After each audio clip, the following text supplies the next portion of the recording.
Saya punya orang tua yang punya hutang. Itu yang dibahas Nabi itu hutang dulu.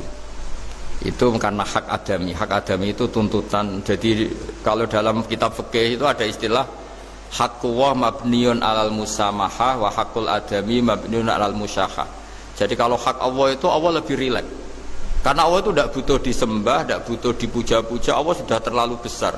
Al-Qayyum sudah besar sendiri. Sehingga Allah itu mudah, ngabaikan haknya itu mudah. Tapi kalau hak adami, bawaan manusia itu kalau hartanya dibawa orang itu ingat terus. Sehingga harus diselesaikan. Maka Nabi kalau mau mensolatkan jenazah tanya punya utang enggak. Tapi kalau orang itu misalnya enggak sholat atau apa itu Nabi masih ringan. Yang ditanyakan imannya. Bukan berarti kita nyepelekan sholat enggak, tapi memang agama ini yang diprioritaskan itu hak adami. Sholat itu super penting, bukan penting lagi super penting. Makanya pertanyaan tadi tak teruskan dulu. Anak cucunya itu prioritas itu mikir utang dulu. Karena ini yang hak adami gitu. Ya. Nah setelah utang itu selesai baru dipikirkan menurut sebagian ulama anak ini boleh mengqodoi sholat yang ditinggalkan orang tuanya atau dikafaroi, misalnya per sholat nilainya sekian terus dibayarkan ke fakir miskin.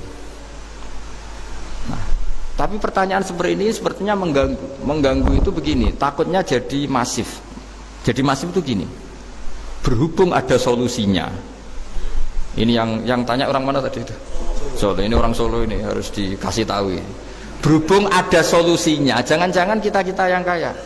Misalnya Pak Yusuf atau Bu Sulis kaya, atau nak punya tabungan, nak saya tidak usah sholat ya, nanti gampang. Karena per sholatnya kan nilainya hanya sekian gitu. Umur saya kan paling tinggal berapa, itu cukup lah apa?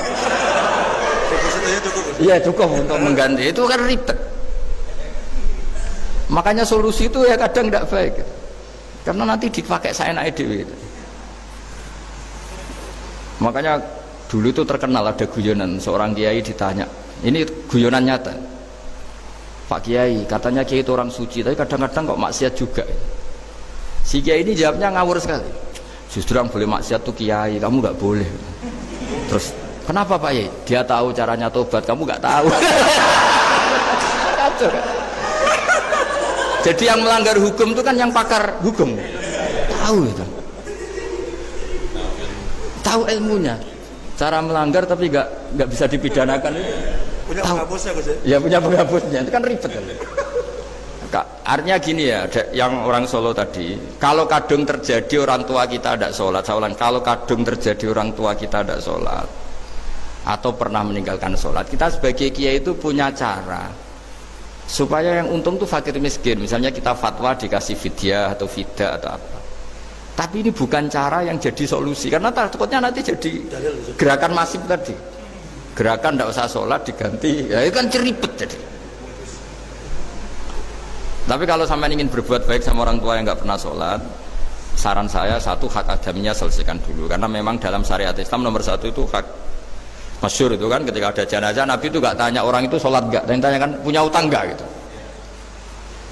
Sehingga kalau di kampung-kampung di mana-mana kalau ngelepas jenazah kan, kalau ada hak adami diambil alih keluarga supaya mayit ini ketemu Allah tanpa ada hak adami kan gitu. Semuanya kan ya kan yang diselesaikan kan adami dulu, utang piutang itu tadi. Ya gitu ya, jadi tidak semua solusi itu baik karena takutnya tadi loh apa? Jadi gerakan tadi. Makanya kita jadi kiai sering bingung gitu karena mau gak fatwa itu ada yang tanya, mau fatwa takutnya tadi.